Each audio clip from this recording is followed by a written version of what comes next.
Salut les frères, salut les sœurs, voilà, partout à travers le monde où vous vous trouvez. J'espère que vous allez bien et je prie que la paix du Très-Haut, du Créateur soit avec vous. Voilà, comme d'habitude, c'est toujours pour moi, votre frère, un grand plaisir. Aujourd'hui, je vais vous parler brièvement, ok, des Targum et aussi de la Didaché. Donc avant de commencer, je rends d'abord toute la gloire au Père, au très haut, double honneur à la personne du Mashiach.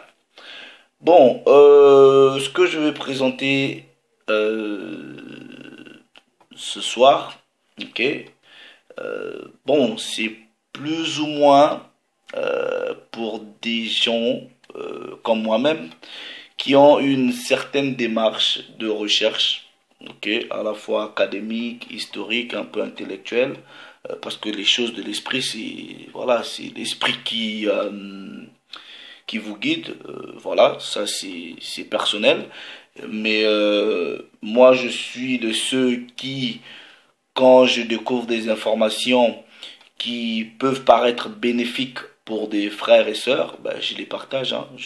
Voilà, je partage. C'est très important. Il faut arriver à équiper des gens, ok, à leur donner des capacités. Et ensuite, c'est à eux de les utiliser. Donc, ce que je vais présenter ici, c'est deux documents qui, à mon humble avis, après les avoir lus, ok, je pense que ce sont des documents qui sont très bien, ok, qui sont très très bien. J'encourage des frères à étudier, à approfondir les connaissances, les recherches, c'est très important. Euh, Personnellement, je vois, bon, il y a plusieurs personnes qui, bon, qui prennent la Bible, qui prêchent, qui font des enseignements. Il y en a encore qui font des déclarations, ok, sur la Bible, mais vous sentez en eux aucune démarche de recherche, à la fois historique, à la fois académique, à la fois scientifique, à la fois intellectuelle. Et moi, personnellement, j'aime pas trop dire des choses quand je les ai pas vérifiées. J'aime pas faire de la spéculation. Et je trouve ça moralement très bas, ok? Quand je vois des sœurs, des frères qui viennent balancer des trucs comme ça, sans avoir pris le temps de consulter, par exemple, les experts par rapport à un domaine particulier, je trouve ça très bas. Je trouve ça très bas. Donc, ce n'est qu'une approche personnelle. Tout le monde ne sera pas comme moi. Et voilà, je suis comme ça dans la vie normale. Je suis comme ça avec les histoires de Dieu. Je suis comme ça avec le travail. Voilà, j'aime rechercher. J'aime, comme nous on dit en anglais, dig down. J'aime bien creuser. J'aime me rassurer que j'ai assez fait d'efforts et je me positionne sur quelque chose. Donc je me positionne jamais sur rien sans que j'ai recherché. Ce que vous allez aussi remarquer, il y a plusieurs personnes qui m'approchent en me disant: ah frère, tu peux expliquer ceci. Comme j'ai toujours dit, moi j'explique rien si moi-même j'ai pas encore compris. Voilà, j'explique rien si j'ai pas encore compris. Donc, il y a des choses que j'expliquerai pas parce que j'ai pas compris, et il y a des choses, c'est peut-être pas le moment que j'explique. Donc voilà, c'est comme ça que je travaille, et voilà. Donc c'est pas forcément parce qu'un frère vient te poser une question sur un sujet qu'automatiquement je dois répondre. Non, il y a des choses où des fois le père ne permet pas que tu répondes de suite, ok? Il y a des choses tu peux répondre de suite, mais il y a aussi des choses, toi-même on vient te poser une question, tu connais pas, et plusieurs frères, vous savez, quand vous venez me poser des questions, quand je connais pas, je vous dis, je vais aller étudier dessus, je reviendrai, et voilà, quand j'étudie, et j'ai, selon ce que moi je crois avoir, tu vois, compris, ben, je me positionne et je parle du sujet, voilà, c'est comme ça. Maintenant, donc, il faut toujours étudier. Il faut toujours étudier. Pourquoi? Parce que c'est quand même une recommandation que Paul avait recommandé même à Timothée. Ok, je prends juste un précepte dans 2 Timothée. J'aime bien ce précepte, mais surtout en anglais. Ok? Dans les traductions des Bibles en français, ça sort pas trop. Parce que souvent, ils traduisent ça par efforce-toi. Bon, voilà. Dans la traduction King James française, il est écrit 2 Timothée 2,15. Étudie afin de te montrer approuvé à Dieu. Donc, dans le mot approuvé, vous avez des preuves, des évidences. Donc, vous devrez avoir un certain parcours, un pédigré dans ce que vous faites. Donc, voilà. Approuvé, un ouvrier qui n'a pas à avoir honte, divisant droitement la parole de vérité. Vous voyez? Donc, en anglais, on dit study to show yourself approved unto God, a workman that needeth not to be ashamed, rightly dividing the word of truth. Moi, j'aime bien. Ok? Donc, et tant qu'un étudiant, voilà, de ces choses-là, je vais ici vous présenter des documents. Mais le seul problème que j'ai avec la documentation, c'est que, bon, le père m'a fait la grâce de parler, je parle anglais, donc, mais la documentation en anglais, mais c'est, il y en a plein, mais dans le monde francophone, il n'y a pas de documentation. Je suis désolé, c'est pauvre. C'est pauvre en français. Il n'y a rien. Mais je vous dis, il n'y a rien. Pour trouver des bons documents, des bons livres en français, vous faites ça. Déjà, par exemple, la Bible King James version française, j'ai quand même souffert pour l'avoir. Vous voyez? Et plusieurs personnes me demandent. Et voilà. Donc, maintenant, il y a ce qu'on appelle par les Targums. Ok? J'ai un exemplaire ici des Targums. Bon, il existe plusieurs Targums. Et bon, les plus connus, ok, c'est les Targums donc en Kélos et les Targums de Jonathan. Ok? En fait, c'est quoi les Targums? Quelqu'un va peut-être penser, oh, mais il parle de quoi? Parce que vous avez toujours peur. Il ramène des livres. On vous connaît, on vous connaît. On vous a tellement formaté que vous avez peur de tout. Les Targums ne sont que une version de la Bible, mais écrite en araméen. Voilà.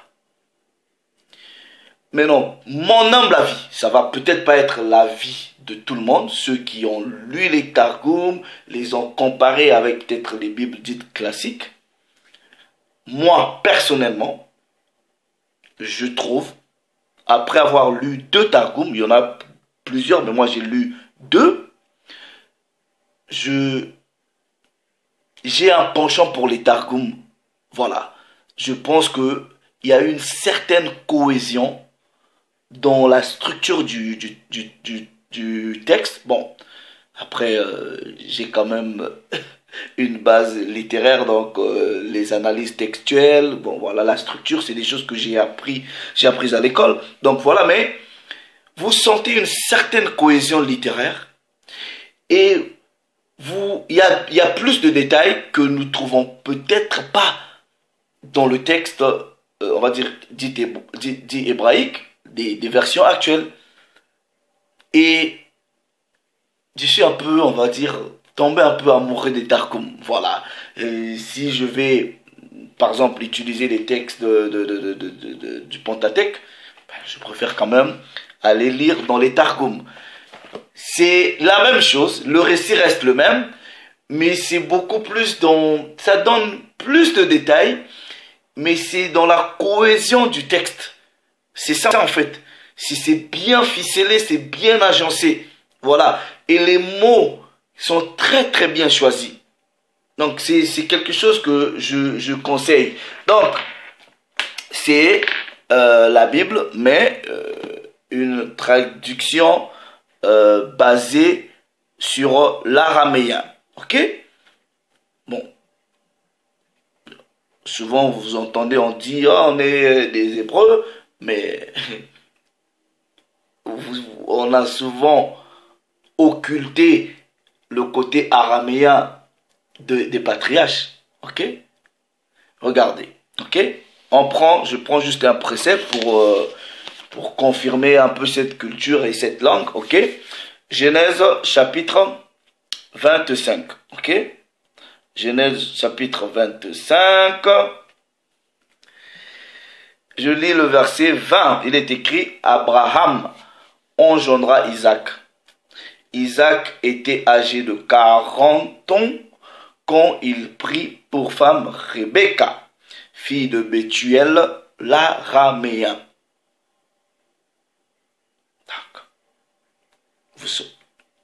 Donc, on dit que c'était un araméen, ça veut dire que à l'époque d'Abraham, voilà, c'était déjà là.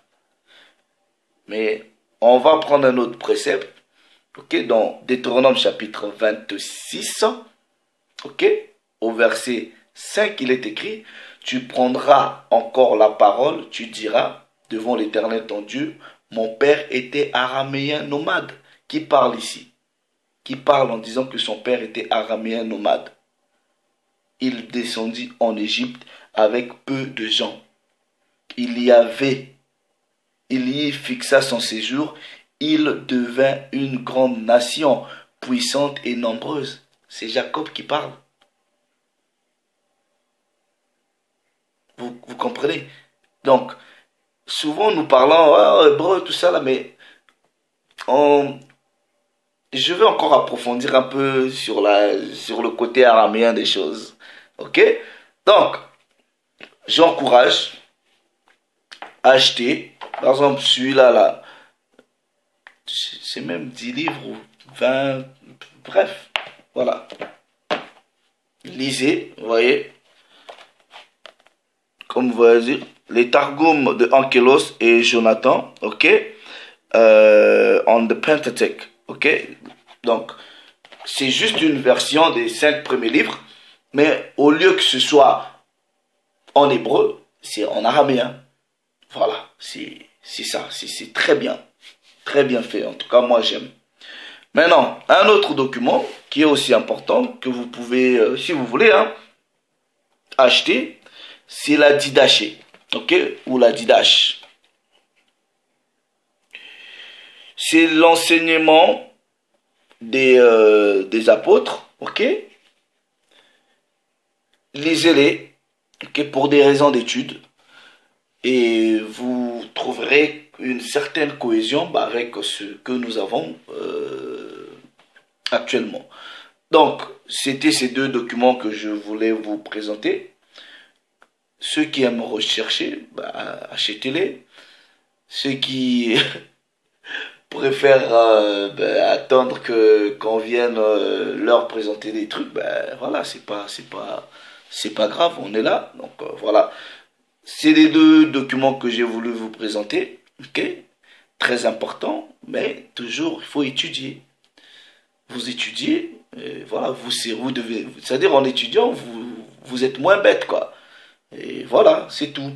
Donc, c'était ce que je voulais vous partager. On reviendra toujours avec d'autres partages, ok? Donc voilà, moi, quand j'ai des trucs, j'ai plein de documents, hein. Je sais même pas, il faut que soit je change de maison ou voilà. Et il y a même mon frère qui m'avait demandé de faire une vidéo spécialement par rapport à ce que j'ai comme documentation. Je mettrai ça en place et voilà, je vais partager des livres que j'ai, si vous voulez trouver telle information, voilà. Et on fera ça, voilà. Achetez ces documents et vous ne serez pas dessus. Bon, après, ça c'est mon avis personnel, hein. Il y en a peut-être qui va lire les Targums, il va dire, ah non, je préfère la version hébraïque, donc voilà.